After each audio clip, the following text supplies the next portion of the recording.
Creo que también algo que es interesante es que el peyote, por ejemplo, los hongos están muy relacionados también a la naturaleza o en las cosmovisiones de cómo las comunidades indígenas entienden estas plantas como simplemente parte del entorno y como nosotros también somos parte del entorno. Creo que esa es una gran diferencia, ¿no? Que Occidente siempre ha visto eso como recursos naturales que son sujetos de expropiación y entonces por eso los podemos tomar, explotar o llevarlos a un laboratorio sin mayor respeto. Entonces, si vemos cómo otras comunidades se han acercado a esas plantas con todo ese respeto, con la parte espiritual que cada quien quiera llevar, pues nos va a enseñar que son parte del mismo mundo en el que habitamos y que por lo tanto deberíamos de cuidarlas y respetarlas.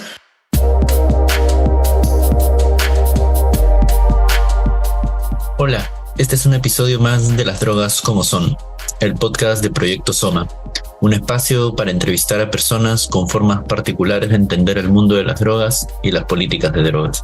Recuerda que cada semana compartimos en nuestras redes sociales Proyecto-Soma distinta información sobre el complejo mundo de las drogas y actualizaciones sobre nuestros servicios de reducción de riesgos y gestión del placer. Mi nombre es Raúl Escano Méndez y soy cofundador y editor de Proyecto Soma. Esta segunda temporada, les recuerdo, está enfocada en los psicodélicos, pero particularmente en cómo la ayahuasca, la psilocibina, la ketamina, el LSD, el peyote y el MDMA permiten hoy ampliar el debate sobre ciertas inquietudes contemporáneas: las adicciones, la muerte, la depresión, la productividad y la creatividad, la espiritualidad y el placer. En esta ocasión vamos a hablar sobre el peyote, este pequeño cactus bajito y redondo que crece principalmente en las zonas de México y Estados Unidos y que posee una de las sustancias más interesantes del mundo de las drogas, la mescalina, una fenetelamina con efectos psicodélicos tan profundos y particulares que a lo largo de la historia ha marcado la cultura y cosmovisión de diversas comunidades indígenas y trascendido hacia la cultura occidental en diversos momentos particulares de la historia. Sus efectos alucinógenos ocasionan cambios en la cognición, alteraciones visuales y sonoras, distorsión del espacio-tiempo, estados de euforia, introspección profunda y epifanías. También potencia el vínculo con la naturaleza y su acción, que puede durar entre 10 y 16 horas, se suele catalogar como una experiencia trascendente y espiritual. Suele tomarse en forma de líquido, polvo o píldoras. La dosis indicada es muy difícil de calcular porque la potencia varía con la edad del cactus, su origen e incluso la temporada de cosecha. Por eso siempre se recomienda usarla con alguien experimentado. Quizás se trate de la planta y la sustancia que menos reflectores ha atraído en el llamado boom psicodélico actual. Y es por eso que nos pareció justo ponerla sobre la mesa. Más aún porque sus usos y su poder, digamos, está ligada a algo que hoy parece estar en crisis en las dinámicas occidentales: la espiritualidad. Hablar de la mescalina es hablar en realidad de dos cactus principalmente. El peyote, sí, pero también el San Pedro, que es oriundo de las zonas andinas de Latinoamérica. Sin embargo, dado el trabajo de nuestra invitada, nos centraremos en el primero, en el peyote, y cómo su historia nos habla sobre nuestra relación con el pasado colonial de la región, sobre las búsquedas espirituales contemporáneas y sobre la fragilidad de los recursos naturales. Nidia Olvera Hernández es investigadora y académica mexicana. Es licenciada en etnohistoria por la Escuela Nacional de Antropología e Historia y maestra en antropología social por el Centro de Investigación y Estudios Superiores en Antropología Social de México. También ha cursado el doctorado en Historia Moderna y Contemporánea en el Instituto Mora. Sus investigaciones se enfocan en el estudio histórico-antropológico de los usos, concepciones y prohibiciones de las sustancias psicoactivas. Actualmente, por ejemplo, hace una investigación postdoctoral en un proyecto de la Universidad de Radboud en Países Bajos que se llama Medicina, Veneno o Poción Mágica, sobre las plantas psicoactivas en Latinoamérica.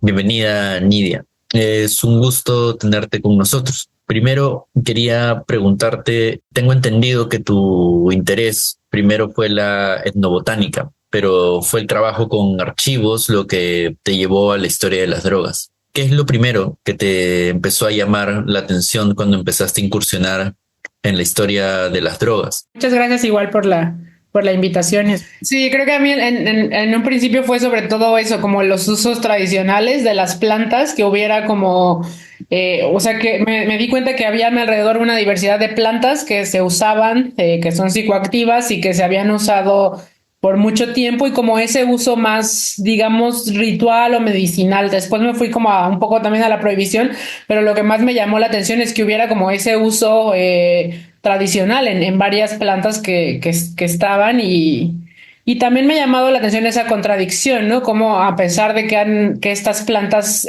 para algunos grupos son sagrados, en otros entornos hay mucho desconocimiento y bueno, incluso prejuicios y estigmas alrededor. Entonces, creo que un poco investigar su historia te lleva a entender por qué ahora se piensa así de esta manera con las plantas y cómo han cambiado las percepciones sí, las percepciones y las ideas alrededor de estas plantas y sustancias, ¿no? Pero sobre todo creo que ese uso ritual, espiritual o ceremonial fue de las primeras cosas que me llamaron la atención. Sí, es interesante porque, digamos, justamente la mirada histórica, digamos, es algo de lo que se carece hoy en día mucho en el discurso sobre las drogas, ¿no? Digamos, hemos crecido varias generaciones con el discurso del prohibicionismo y nos olvidamos un poco que esas ideas, esos conceptos que hoy se manejan, digamos, no tienen probablemente más de 60 años y que durante todo el resto del tiempo anterior, pues la sociedad se ha relacionado de muchas maneras distintas con las drogas, ¿no? ¿Qué crees que la historia puede aportar a las ideas que se tiene actualmente sobre esto, sobre las drogas y que están como tan empapadas por este discurso prohibicionista?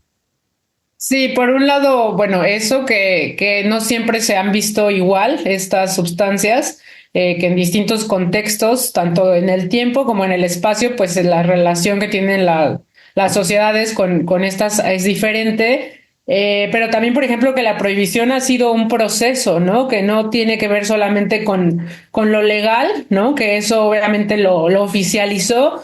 Pero, por ejemplo, en la historia de México, si vemos la historia de la marihuana, es toda una concepción que viene de muchos años, ¿no? Igual con el peyote, o sea, se prohíbe primero en la colonia y de ahí como que se olvida, ¿no? En el periodo colonial, después como que se olvida un poco, pero sigue habiendo como discursos y va rastreando discursos y estigmas sobre estas plantas, ¿no? Pero a la vez tienes otras historias de personas que las siguieron utilizando de distintas maneras a pesar de que se prohibió, ¿no? Pero también si rastreas la prohibición, pues puedes ver orígenes morales, ¿no? Religiosos y también de la ciencia de ese momento, ¿no? No es que en ese momento la ciencia no fuera válida, solamente estaba construida en otros momentos y puedes ver cómo en ese momento pues se analizó o se estudiaran ciertos aspectos de las sustancias y se vieron desde un marco que no es el que tenemos ahora, o las formas de analizar, de medicalizar también, por ejemplo, con ese tipo de plantas, todo el proceso de medicalización también se puede ver desde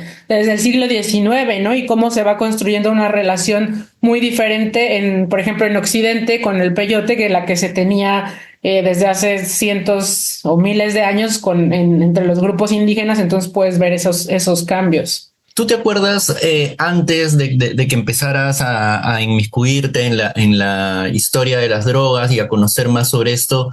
¿Qué ideas tenías sobre las drogas y cuál fue, digamos, como las primeras cosas que más te sorprendieron cuando, digamos, empezaste a entender cómo habían sido moldeadas estas ideas que tenemos?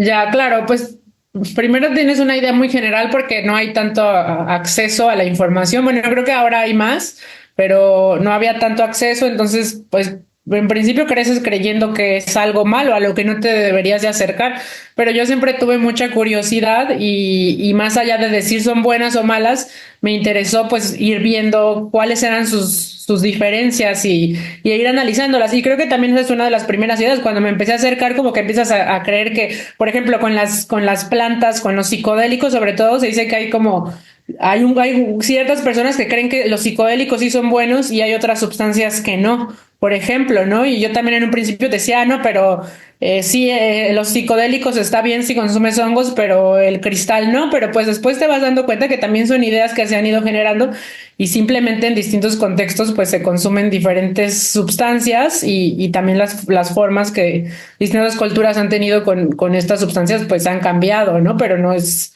Pues sí, te vas dando cuenta que también casi todos son construcciones culturales y obviamente también influye las sustancias y las plantas son muy diferentes en los efectos que pueden causar, pero también depende mucho pues todas las construcciones culturales que tenemos, ¿no? Entonces, pues poco a poco me he dado cuenta pues cómo cada sustancia se le han ido atribuyendo ciertas bueno, atribuciones o ciertas características para definirlas o asociarlas con ciertos grupos sociales y bueno, claro que algunas de alguna manera pertenecen a los usos de hace mucho tiempo de ciertas culturas, pero bueno, también eso no quiere decir que se hayan estado moviendo, ¿no? Sus usos, sus formas de verlas y demás.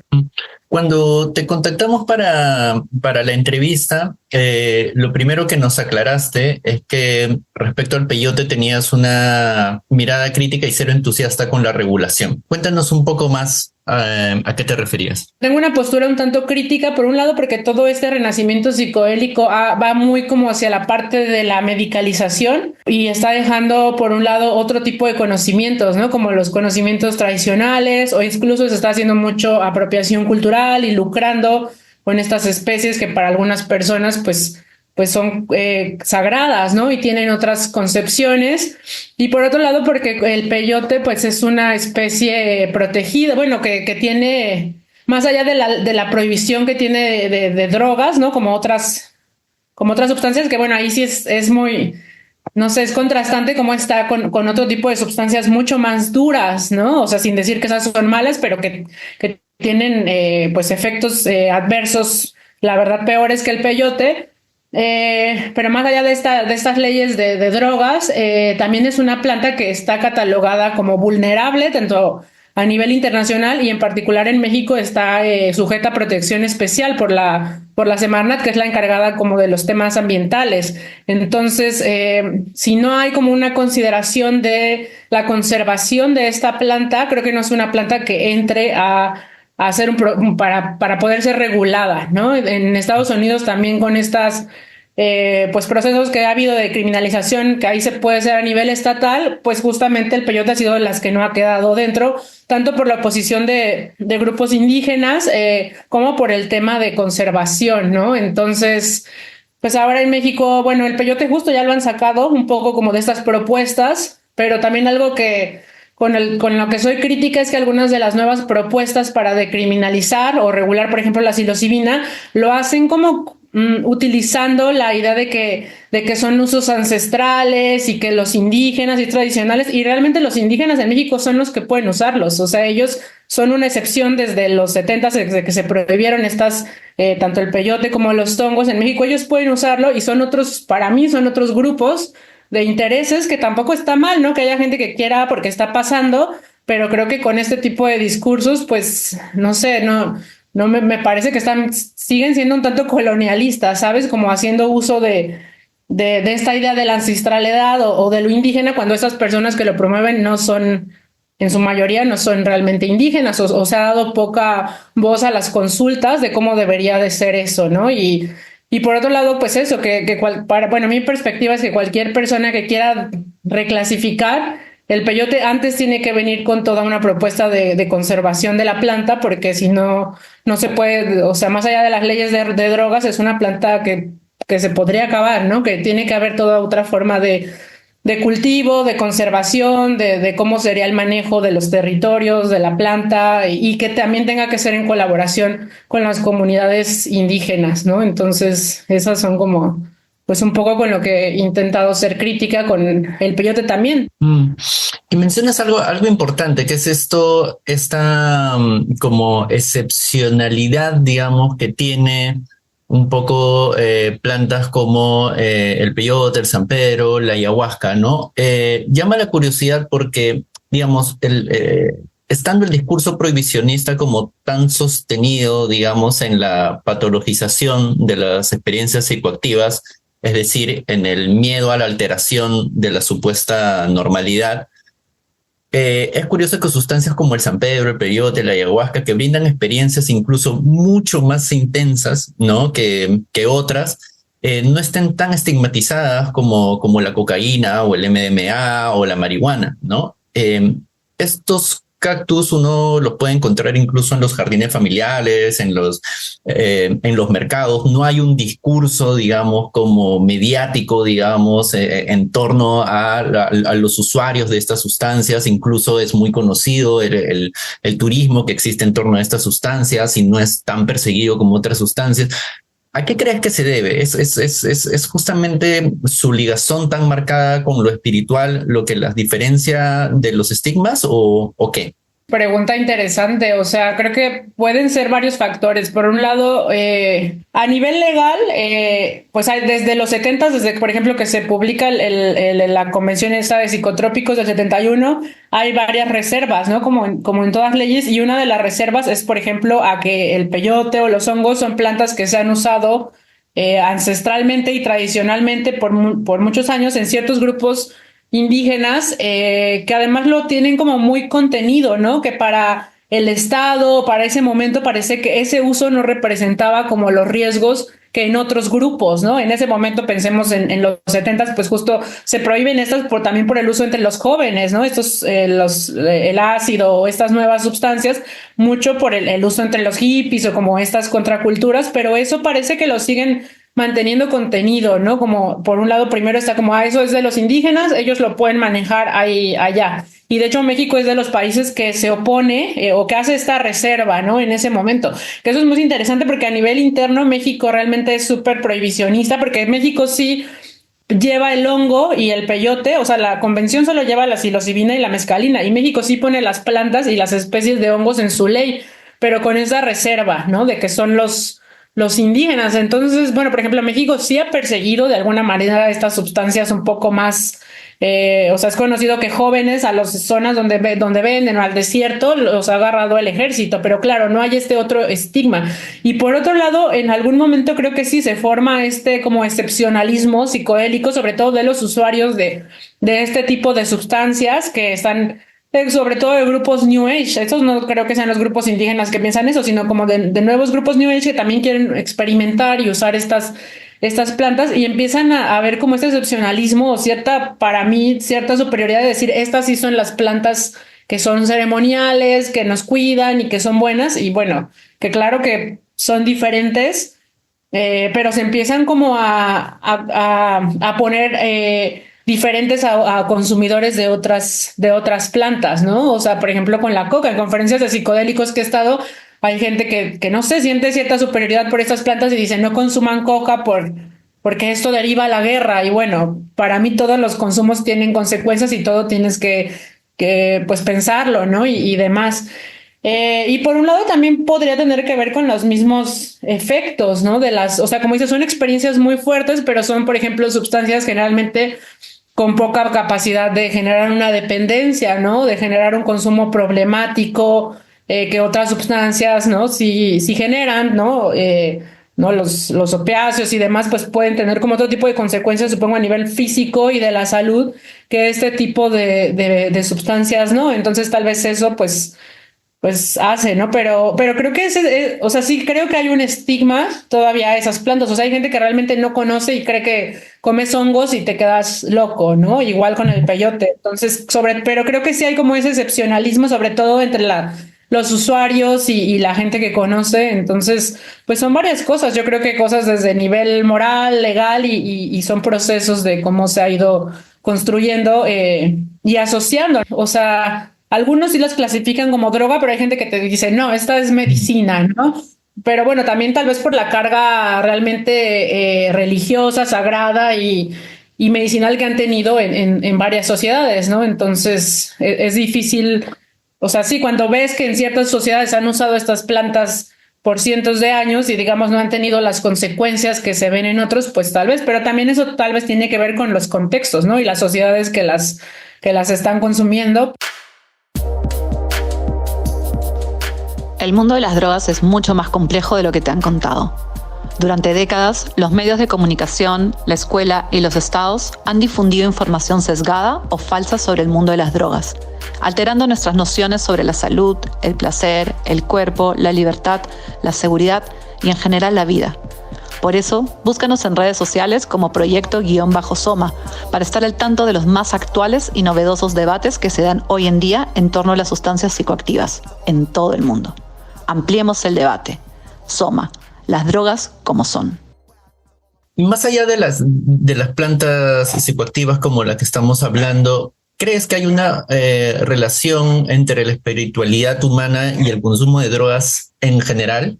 Si pensamos, digamos, como en los típicos polos opuestos, hay quienes dirían que el consumo de drogas es una muestra justamente de la decadencia espiritual de las personas. Y por otro lado, las personas que dirían que el consumo de drogas es más bien algo intrínsecamente humano.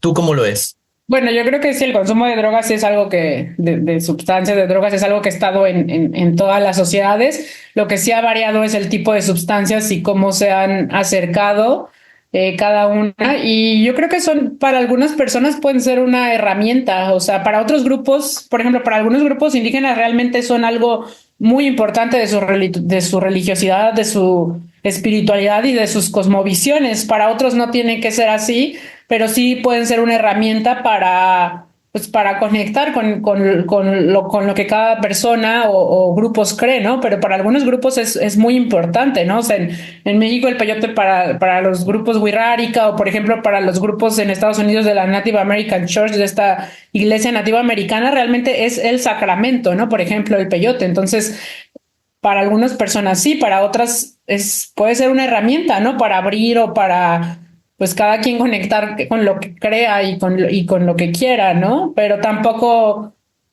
creo que eso te va a hacer más espiritual o no, depende de muchos factores, como digo, sociales y culturales en los que pues uno se haya desenvuelto y demás, ¿no? Pero sí, o sea, es claro, en particular con las comunidades indígenas y para otras personas que también lo usan, sí pueden tener, creo que ese uso o ese potencial, si lo queremos ver así. Entonces, sí, no creo que para todos, también para otras personas, pues ahora se está investigando para muchas otras cosas, ¿no? Ya la mescalina, que nada tienen que ver con lo espiritual, entonces depende, ¿no? De quién, si lo está viendo una farmacéutica o lo está viendo una persona indígena que ha tenido esta relación con esta planta y que la han usado sus ancestros y pues por generaciones para eso, ¿no? Y para ti en particular, digamos, tú que has estudiado el uso ritual, ceremonial, espiritual que se le han dado a sustancias como el peyote a lo largo de la historia, ¿cuál es tu lectura de las nociones justamente de lo ritual, lo ceremonial o lo espiritual, más bien en la vida actual? En este aspecto, ¿hay entusiasmo con eso? Por un lado, tenemos cada vez más alternativas, por ejemplo, que buscan reivindicar la necesidad de los aspectos espirituales en la vida humana. Incluso el boom psicodélico es un gran, digamos, punta de lanza como de este discurso. Y por otro lado, tenemos también como una vida actual como muy familiarizada con la guerra, con los genocidios, con el declive de los derechos humanos, etcétera. ¿Tú cómo entiendes la espiritualidad hoy en día en tu vida y habiendo estudiado además como estos temas? Ya, sí, o sea, creo que por un lado, como dices, puede que las crisis actuales han conllevado que haya gente que tenga esas búsquedas y digo, nunca, eso del renacimiento pues es como un boom, yo creo que más de intereses económicos porque realmente han estado, o sea, justo trazándolo en la historia ha habido gente que nunca ha dejado de relacionarse con esas plantas, pero creo que en momentos de crisis pues sí, la gente está buscando como herramientas, entonces ahí puede ser que pues esté como aumentando esta relación, pero para otras personas, pues, o sea, no creo que para todas las personas esté viendo, porque por otro lado está que todo este renacimiento psicodélico está muy como desde la parte o sea, de esa parte de la medicalización y como super higienización y las farmacéuticas y la farmacología y como estas otras ciencias que más bien no les interesa mucho como esa parte ceremonial, ¿no? Y están viendo otros usos, pero también hay pues sí, como dices, en este renacimiento hay ciertos grupos de personas, tanto las personas indígenas que ya lo habían usado antes y que quieren seguir con esta relación de lo sagrado, como pueden ser grupos New Age, pero también simplemente personas que están buscando conectar de alguna manera y que pues ahí estas plantas han servido para eso, para estas nuevas espiritualidades, ¿no? Para buscar formas Sí, tal vez de conectar con, pues, con un mundo que en un punto está un poco en crisis, pero justo creo que estas plantas no, pues no están fuera de este contexto, ¿no? De este mundo, entonces están también siendo incorporadas a este tipo de procesos, ¿no? Pues todo este como auge que hay ahora de retreats, ¿no? De estos centros de tratamiento. Algunos sí van mucho como que intentan ir a la parte ceremonial, o hay gente que sí prefiere ir a las comunidades indígenas y digamos ir ahí con un especialista de ritual y ahí buscar esa atención, pero hay gente que realmente lo que quiere es una atención súper occidental, ¿sabes? En donde si te ven en un diván, como si fuera el psicólogo, en un espacio súper limpio, higiénico, con otro tipo, ¿no? Donde te vea el científico, ¿no? Entonces es interesante cómo están las dos, o sea, y también creo que tiene que ver con eso, con las búsquedas y con la gente que está buscando alternativas, pero hay gente que lo busca de una manera, no sé, de esta manera más occidental y hay gente que busca estas formas que podrían llamarse más tradicionales, ¿no? En particular el peyote ha sido como de las plantas que más se ha quedado ahí, ¿no? Como o sea, la mezcalina en particular, sí hay investigación también a nivel biomédica y demás, pero es de las sustancias en este renacimiento psicodélico que menos se está investigando desde estas disciplinas, ¿no? Como duras, ¿no? Por ejemplo, como la psilocibina, como el MDMA, e incluso el de meteola, que también tienen mucha más investigación a nivel biomédico, y el peyote no, parece que como esta asociación que ha tenido mucho más fuerte con lo indígena y se ha quedado más en esto, ¿no? Como pues en un acercamiento más desde lo ceremonial, lo ritual, aunque también hay, y eso creo que valdría la pena mencionar, hay un par de empresas farmacéuticas que están investigando, por ejemplo, mezcalina para cosas súper contrastantes como la obesidad, o sea, cuando es para una planta sagrada para unos, hay gente, es una empresa en Canadá, y también en Canadá hay una empresa que está buscando ya hacer cultivos para venderlos, ¿no? O para la investigación farmacéutica. Digo, la planta no ha dejado de circular porque también es como muy objeto de coleccionistas, ¿no? De cactus, por ejemplo. Entonces, en muchos lugares ya se cultiva, pero estas empresas farmacéuticas son las que están haciéndolo de otra manera. Y digo, se ha investigado para un montón de cosas la mezcalina en la historia. Ahora es interesante que no sea tan estudiada, por ejemplo, para depresión o para estos otros padecimientos, ¿no? Que está en el renacimiento psicodélico, y esta planta es la que ha quedado más parece que a la asociación indígena o ritual, no sé muy bien por qué. Justamente dentro de los distintos usos que se han registrado sobre el peyote, están el diagnóstico de enfermedades, el refuerzo de los lazos familiares, la purificación del cuerpo y el espíritu, incluso el combate a la brujería y las maldiciones, atraer la suerte, incluso a encontrar objetos perdidos. También se le tiene como fuente de sabiduría, incluso quienes las usan para predecir el futuro. Hoy en día se habla de estas sustancias como herramientas útiles para combatir la depresión, las adicciones, enfrentar la muerte. Y ahora mencionabas incluso como estos nuevos investigaciones que están llevando incluso como a temas como a la obesidad y cosas por el estilo, ¿no? Todo esto a raíz justamente del uso que se le puede dar a una sustancia que es el principio activo, que es la mescalina, ¿no? Para alguien que no está tan familiarizado con estas sustancias, ¿cómo le explicarías qué es la mescalina? ¿Y por qué crees que, a diferencia de otras drogas, ha generado una cultura a su alrededor tan ligada a los rituales y a la espiritualidad? Sí, bueno, la mescalina o sea, se consideraría dentro de los alucinógenos, o lo que otras personas llaman, bueno, oficialmente psicotrópicos, ¿no? En las convenciones, algunos les llaman enteógenos y ahora más popularmente psicodélicos, justamente por el tipo de efectos que sobre todo tiene que ver con las distorsiones, ¿no? Como sensoriales, visuales, etcétera. Y bueno, es una feniletilamina, si estoy en lo correcto, que pues sobre todo genera este tipo, ¿no? de distorsiones.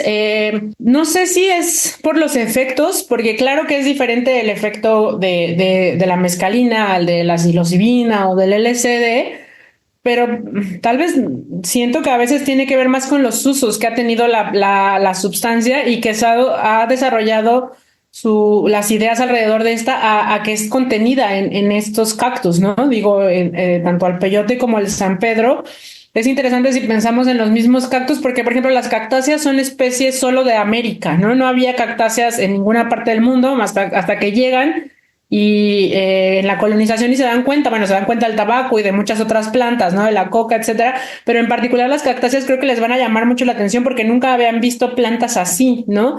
Y luego se dan cuenta como esta asociación tan fuerte que había en las culturas indígenas, o sea, como dices, el peyote se usaba sobre todo en la adivinación o en temas que ahora pues no es lo que ahora, bueno, en las comunidades indígenas, en algunas personas tal vez sí las siguen usando para eso, pero en Occidente como que se ha ido transformando los usos y creo que pues le van viendo como las distintas propiedades dependiendo del contexto y lo que van buscando, ¿no? O sea, primero hay esta asociación, digo, era tan importante como en la parte, en las religiosidades indígenas, que eso les genera a los colonizadores un estigma y decir esto es el demonio, o sea, realmente quien les está hablando a través de estas visiones que además no sabían cómo describir eso, decían que estaban como borrachos, ¿no? Porque no tenían este tipo de conocimiento con estas plantas, este tipo de alucinógeno, ¿no? Sí había otras plantas en Europa, pero las que había en América y los usos además tan tradicionales y religiosos como que les generan y como les generan mucho susto, no sé, mucho impresión también.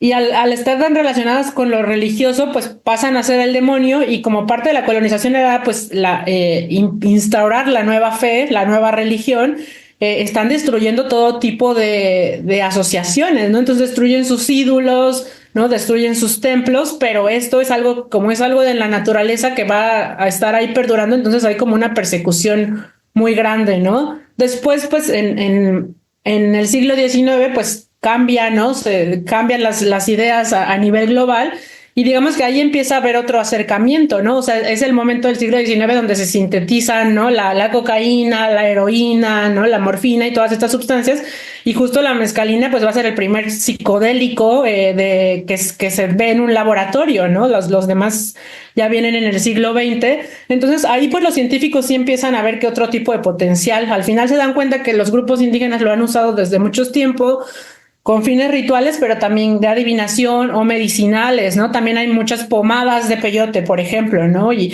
las poblaciones indígenas también saben que lo usaban para mordeduras de animales, ¿no? Para como poción para venenos, o lo usaban en las guerras o como para aguantar, ¿sabes? Para no tener sed, hambre, ¿no?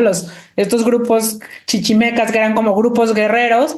Entonces, pues se van dando que al final, si le quitan lo ritual justo, tiene propiedades, ¿no? Si te lo untas, entonces no vas contra la fe cristiana, a lo mejor sirve, a lo mejor después ya con el positivismo y la ciencia se van dando cuenta que a lo mejor si extraen esa parte cultural, pues tiene otro tipo de propiedades. Entonces, pues le empiezan a ver tanto para usos del corazón, pero como para tratar el alcoholismo, la depresión, también son como las enfermedades tal vez de las épocas y de los contextos, ¿no? Entonces, también es interesante que la mezcalina, pues en algún momento fue muy conocida por la literatura, ¿no? Y como por los acercamientos que van a tener artistas, ¿no? Por el libro de Huxley, ¿no? Las puertas de la percepción y luego, y pues, o sea, empieza a circular, por ejemplo, por Europa y empieza a cambiar también como la relación con la planta, ¿no? Va a inspirar a muchos artistas y demás. Entonces, bueno, la planta y la sustancia. Entonces, eso también pues nos deja ver cómo puede ser muchas cosas, ¿no? La mezcalina y también el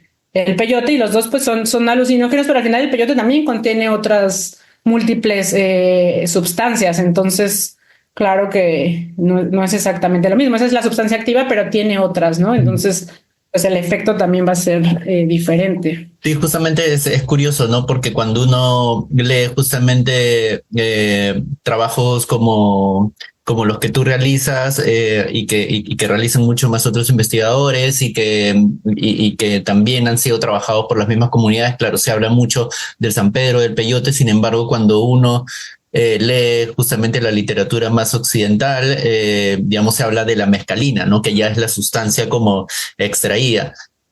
¿Hasta qué punto o de qué manera crees que nuestra relación con estas plantas sigue estando marcada por la violencia de la colonización actualmente? Y lo pregunto además porque, curiosamente, después de esta historia de violencia y de persecución, hoy por el contrario, los rituales en torno a estas plantas son más bien como un ejemplo de convivencia y sincretismo de culturas, ¿no? Uno puede encontrar tanto elementos cristianos como de culturas tradicionales viviendo en armonía, ¿no?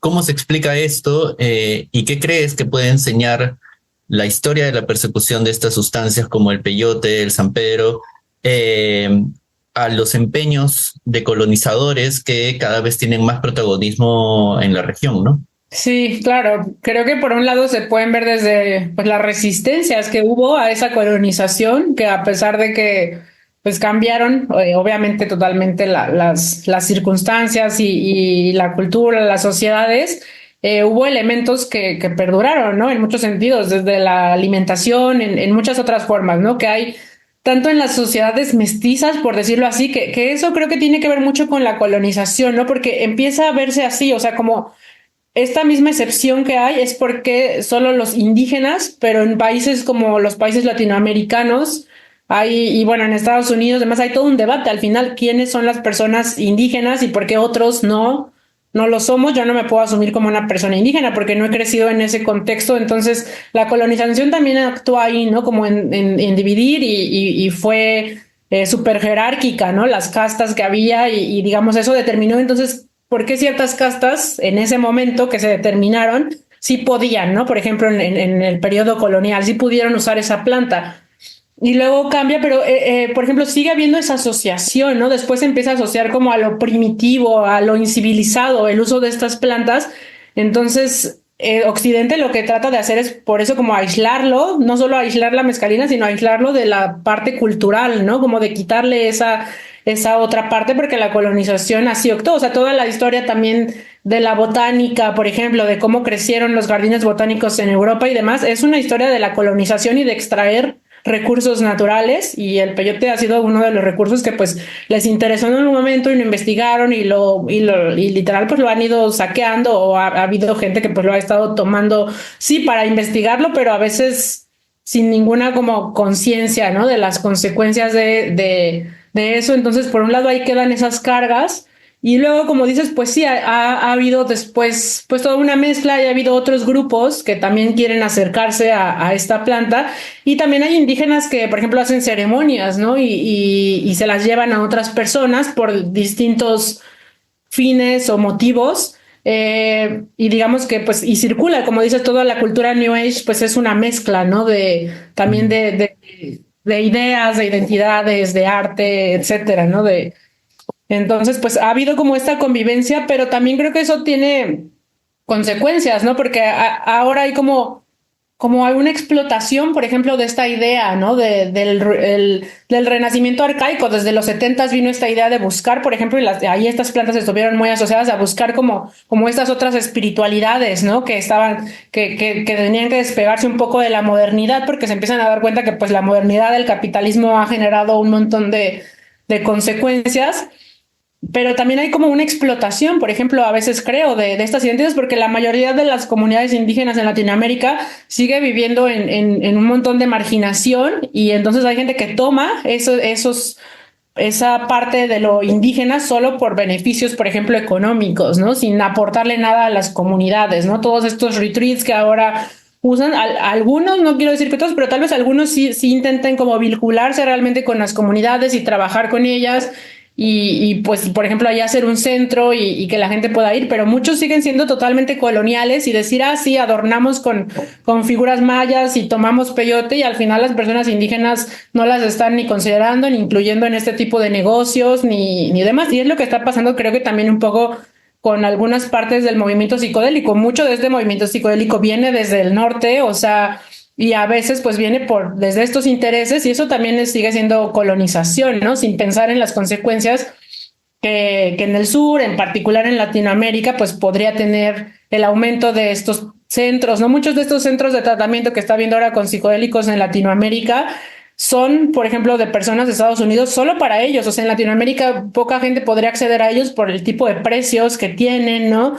Pero a veces sí llevan a las personas indígenas. A veces creo que algunos tal vez les retribuyen, pero otros realmente no. Entonces, para mí eso sigue siendo toda una forma de colonial, o sea, de colonización, porque se sigue como excluyendo a ciertos grupos sociales, ¿no? Y solo tomando lo que conviene. Y es que creo que fue lo que pasó con la misma mezcalina en el siglo XIX, ¿no? Se sacó de ese contexto, se superhigienizó y sabes, eso es muy interesante cómo veían los primeros como personas que se acercaban. Algo que les molestaba mucho del peyote, por ejemplo, era como su sabor, que les daba vómito, como ciertas consecuencias, y lo que querían era algo limpio, extraído, higiénico, puro, ¿no? Y creo que eso es un poco parte de lo colonial, pero para algunas culturas indígenas esos efectos, o sea, esas purgas o que te haga eso la planta es parte de la curación, ¿no? Entonces, incluso el cómo se acercan se sigue uno acercando a muchas de estas plantas, sigue siendo colonial, y algunas de estas, incluso creo que propuestas de regular estas plantas siguen siendo un tanto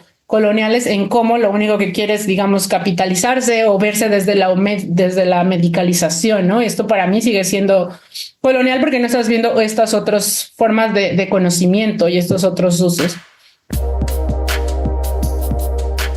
¿Sabías que en la mayoría de accidentes relacionados al consumo de drogas, el principal problema fue que la persona no sabía cuánto era la dosis personal o incluso desconocía si la sustancia que había adquirido era realmente la que buscaba?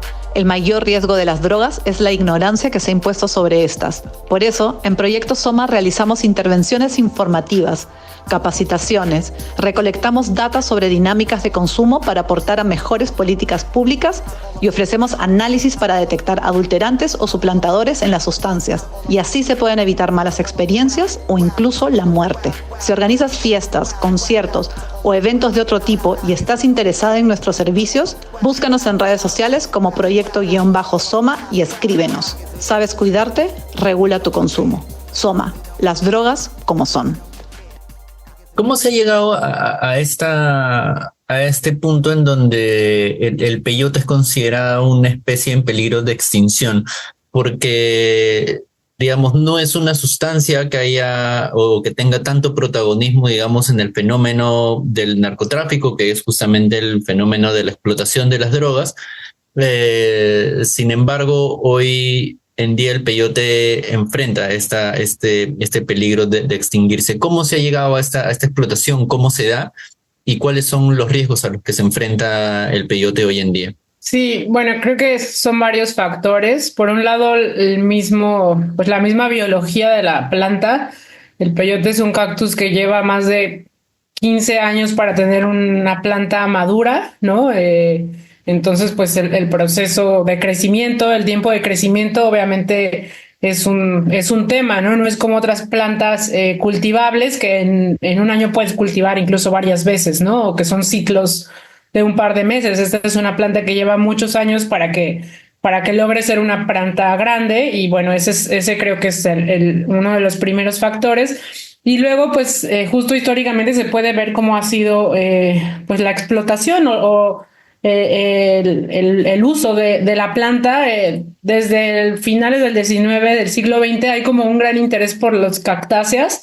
Entonces hay, por ejemplo, documentos históricos que registran cómo gente de Europa o de varios países empiezan como idea de coleccionar cactus y empiezan, digamos, a saquear. No creo que a gran escala, pero sí empieza a haber un saqueo de múltiples cactus, pero bueno, obviamente en particular el peyote, por todo el imaginario que hay, es un cactus, digamos, codiciado entre los coleccionistas de cactus. Que bueno, el tema de la biología aquí es interesante porque junto a algunas personas mencionan que el San Pedro puede ser una alternativa porque es una planta que es un cactus también, pero que crece mucho más rápido, que se cultiva mucho más fácil y que incluso en territorios que no son en su zona donde era el San Pedro puede crecer bastante fácil. Y el peyote no es una planta que además está acotada en un espacio geográfico determinado, muy específico, con condiciones ambientales y geográficas, que bueno, es el desierto chihuahuense, que es, digamos, la zona de más cactáceas en el mundo, pero que pues es un espacio árido y con ciertas condiciones que la planta en particular naturalmente es endémica de ahí. Entonces, luego la planta se distribuye también a finales del 19 y del 20 crece mucho como la Native American Church, estas iglesias de nativo americanos en Estados Unidos y en Canadá, pero ellos tienen solo un espacio muy pequeño donde podrían recolectar la planta, que es en la zona de Texas y demás, y empieza a haber como cada vez más colección, ellos mismos más recolección más bien de la planta, y de hecho en Estados Unidos sí se genera como un comercio de las comunidades de los peyoteros de Texas y cómo ellos son los que van a circular la planta hacia las grupos indígenas que la usan religiosamente y cada vez aumenta, pero por ejemplo se ha documentado como en esa zona tanto el crecimiento urbano, el crecimiento de ciertas industrias, digamos que va a bajar la población de peyotes en esa zona y en México, en la zona de México va a ser lo mismo, ¿no? Después obviamente pues va a haber un mayor interés y va a haber jóvenes o hippies o gente que va y la corta. Hay muchas personas indígenas, por ejemplo, o biólogos o ecólogos han mencionado la importancia de saber cómo cortar también el cactus para quienes sí lo van a hacer para que digamos se pueda seguir regenerando la planta, ¿no? Muchos hablan de pues no tomar la raíz, sino cortar solo la parte como bulbo o la parte de arriba de la planta, porque se puede regenerar. Si va a tardar muchos años, eso es importante decirlo, si uno corta un peyote debería ser muy consciente de que va a volver a tardar, aunque deje la raíz va a tardar otra vez otros 15, 20 años en regenerarse, pero creo que estas son amenazas realmente menores a lo que pasa a nivel territorial. Creo que el mayor peligro es todas las amenazas que hay más que sobre el peyote en sí, sino como en el territorio donde crece, que tiene que ver con el crecimiento urbano, con las agroindustrias, ¿no? Que en el desierto cada vez hay más aumento, por ejemplo, de tomateras, de chileras, de productos comestibles, pero pues que llegan y cortan todas las plantas que hay en el desierto o buscan, por ejemplo, cultivar pastos o otro tipo de cereales, por ejemplo, para la ganadería, ¿no? La misma ganadería también ha terminado, o sea, a gran escala, ¿no? Como las agroindustrias han terminado por dañar y o sea, y creo que eso también tiene que ver cómo el peyote se ha convertido en un tema de lucha cultural, política, pero también territorial. Y creo que otra parte es que la política que ha tenido el Estado, por ejemplo, mexicano, no ha sido en un tema de conservación, ¿no? De la planta. Incluso a veces los mismos militares queman los decomisos de peyote cuando habría que tener otro manejo, ¿no? Por ejemplo, devolverlo a las comunidades indígenas o para que lo usen o para que puedan, o con biólogos, digamos, con científicos que puedan, si es posible, volver a sembrar las plantas o buscar un manejo adecuado. Entonces, pero creo que lo mayores son, pues, estos amenazas ambientales, ¿no? A los territorios de empresas con amplios intereses que pues están dañando toda esa zona. Y no solamente es el peyote, sino toda la diversidad de cactáceas y de animales, de especies que son endémicas de ese territorio que es muy específico, ¿no? Creo que en las Américas, después de la Amazonía, el desierto chihuahuense es como una de las zonas, aunque es un desierto y es muy seco, pues es una de las zonas más diversas y con especies que solo crecen ahí, ¿no? Entre esas el peyote y que, bueno, pues que por eso han ido aumentando estas amenazas y esta amenaza a la planta. Y bueno, eso, que no hay ninguna política clara realmente de protección a la planta. ¿Y cuál es el papel que cumple en ese sentido el fenómeno del turismo generado en torno a estas sustancias, que algunos llaman turismo psicoactivo, otros llaman turismo psicodélico, turismo espiritual, que está en constante crecimiento y que de alguna manera es una prueba de la necesidad que tienen las personas o la humanidad de experiencias psicoactivas como estas? Sin embargo, también, digamos, este fenómeno está muy marcado también por el mercantilismo que hay en torno a estas necesidades. ¿Cómo ves este fenómeno? ¿Es algo que nos dice algo sobre realmente las necesidades humanas o es más algo que nos habla sobre el mercantilismo en sí mismo y el capitalismo en torno a las sustancias? Bueno, tal vez creo que van de la mano, ¿no? Tal vez sí la gente está teniendo estas búsquedas, pero el problema es que pues estamos en un sistema que al final conlleva este tipo de cosas, ¿no? Y si fuera a menor escala, tal vez este turismo psicodélico en particular con el peyote, tal vez no habría estas afectaciones, pero pensamos si cientos de personas quieren ir y consumir la planta y te digo, tarda todo este tiempo en crecer y todas esas personas van y la cortan, pues no sé, o sea, no parece haber suficiente de estas plantas para ni suficiente tiempo ni un manejo para que se regeneren y pueda, pues digamos que abastecer estos mercados o estos intereses de la gente que quiera hacerlo. Entonces, sí es súper importante ser consciente de quien quiera acercarse a esta planta, pues pensar en eso, que va a tardar mucho tiempo en regenerarse. Y el turismo psicodélico, bueno, pues es interesante en un país, por ejemplo, como México, donde el turismo es alguna parte fundamental, digamos, de la economía nacional, pero hay que pensar que todo turismo tiene consecuencias, ¿no? Y si no se hace de manera sustentable, pues tiene esas afectaciones tanto al medio ambiente, ¿no? En entornos urbanos o no tan urbanos, tiene otras afectaciones como la gentrificación, la apropiación cultural, o sea, personas que pueden llegar ahí a tomar o a expropiar o a tomar estas plantas, ¿no? Hay gente que quiere ir y hacer sus centros de tratamiento en zonas indígenas, por ejemplo, sin tomar en cuenta que esas personas indígenas han vivido ahí usando estas plantas por mucho tiempo y hacer sus centros porque creen que ese es un espacio bien sagrado, pero ni consideran estas otras personas. Entonces, todo este turismo psicodélico, pues sí tiene consecuencias y sobre todo creo que a veces por cómo se hace, ¿no? No hay un manejo, no hay un diálogo con las comunidades que crecen en esos espacios, entonces, pues sí puede tener consecuencias, ¿no? ¿Y hasta qué punto, digamos, digamos, hay como un discurso en torno a estas plantas sobre la manera correcta que se deben utilizar o se deben consumir, ¿no? Entonces, se debe ir justamente a los lugares tradicionales, a hacerlo con guías y chamanes, entre comillas, reales, e inmiscuirse en esas culturas, y esa es la manera correcta en la que se debe hacer, ¿no? Sin embargo, como señalan también en la introducción del libro de las plantas sagradas en México, las concepciones de estas plantas, sus formas de empleo y de sus compuestos activos no han sido estáticos, sino que han variado a lo largo de la historia y en distintas zonas geográficas. Entonces, ¿cómo entender las visiones puristas del uso de estas sustancias? Y cómo entender, por ejemplo, el mayor protagonismo también del hombre blanco occidental en la cultura espiritual en torno a estas plantas, y a la vez cómo encontrar también nuevas formas y métodos para que los beneficios de estas sustancias puedan estar al alcance de más personas y culturas distintas sin necesidad de generar estos otros riesgos de los que hablábamos hace un momento acerca del turismo, por ejemplo, ¿no? Bueno, no sé si haya una forma de solucionar todo eso. Pues tenemos, creo que hay que escuchar otras formas de relacionarlos con la planta, pero pues también no cerrarnos a que es algo que está pasando, ¿no? Que muchas personas se van a seguir acercando, que también las farmacéuticas van a seguir investigando de eso. Es un poder demasiado grande que está ahí. Más bien hay que seguir pues siendo crítico, ¿no? Con cómo está pasando esto y poder escuchar las distintas perspectivas que hay y pues sí, o sea, siendo conscientes de las implicaciones, ¿no? Éticas, políticas, económicas o culturales que tiene,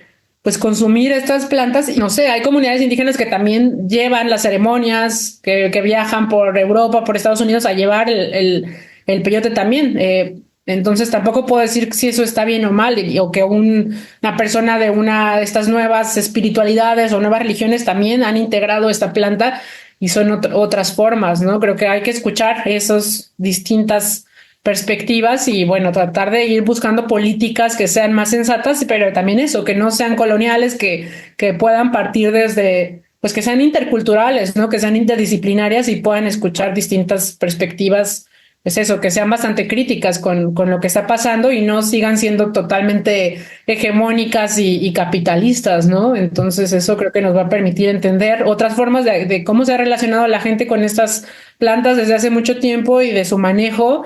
Incluso eso va a ayudar creo que a que las experiencias o los beneficios que pueda tener acercarse a este tipo de plantas, pues sean mejores, ¿no? Por los conocimientos, otro tipo de conocimientos, entender que hay otras formas de conocimiento, otras formas de entender la planta y respetarlas. Creo que eso sería importante.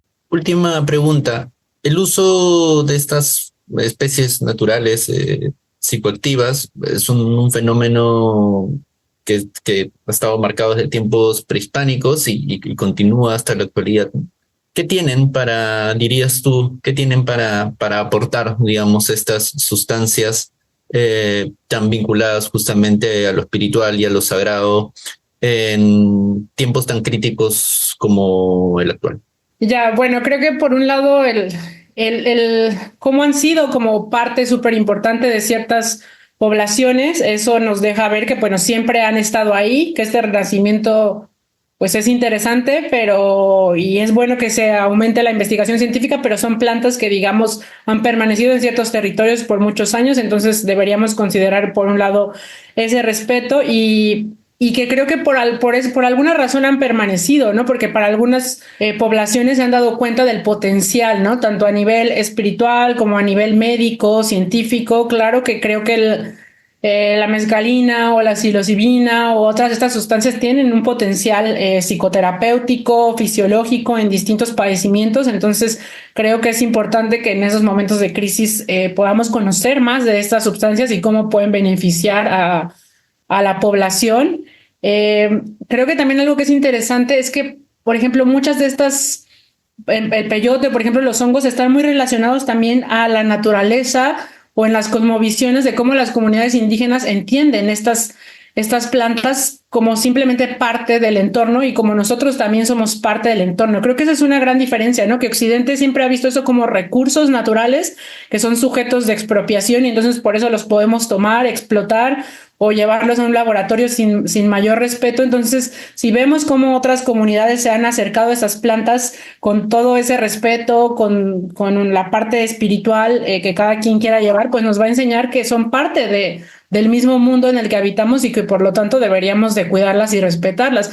Y para muchas personas indígenas o no, creo que a veces consumir estas plantas nos lleva a una conexión bastante más profunda a veces con la naturaleza. Entonces creo que en un momento en que el mundo pues está en crisis ambientales bastante fuertes, también podrían servir como a reconectar con eso, ¿no? Que a veces pues en el occidente o cuando vivimos en ciudades muy grandes nos olvidamos, ¿no? De que esas son plantas que son parte del mismo mundo en el que habitamos y que por eso tendríamos que cuidarlas y respetarlas, ¿no? Para algunas personas también ha sido una forma de conectar con lo espiritual, ¿no? Con cuestiones más allá religiosas o mentales y demás. Entonces, pues creo que sí tienen un potencial y por eso deberíamos seguir estudiándolas pero también a la vez, pues respetando, ¿no? Y buscando una relación bastante más ética y sustentable y que fomente conservarlas y respetar estas plantas. Es interesante ver estos procesos, ¿no? Como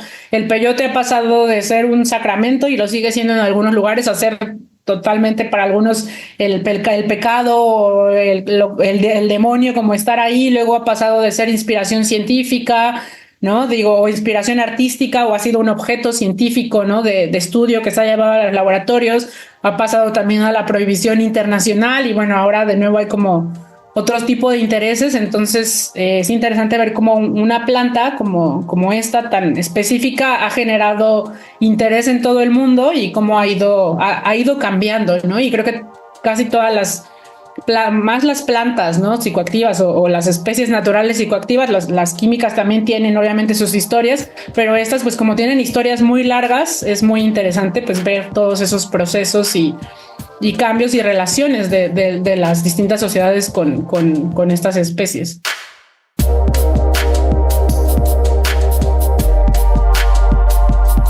Esta es una producción de Proyecto Soma y es posible gracias al apoyo de la Source Research Foundation, organización sin fines de lucro que apunta a conectar, inspirar y apoyar a estudiantes de la comunidad apasionada por la ciencia psicodélica y apoyar estudiantes de la epidemiología, fenomenología e impactos ambientales, culturales y clínicos del uso de psicodélicos, así como crear una red de colaboración virtual entre estudiantes científicos y miembros de la comunidad apasionados por estas sustancias. Esta entrevista y la edición general fue realizada por mí, Raúl Escano Méndez. La coordinación estuvo a cargo de Francesca Brivio. La edición de sonido ha sido un trabajo de Santiago Martínez Rey. La música es una composición de Dr. Cien. Pueden seguir el trabajo de Soma en redes sociales como Proyecto-Soma y en la web proyectosoma.com. Recuerda, sabes cuidarte, regula tu consumo. Soma, las drogas como son.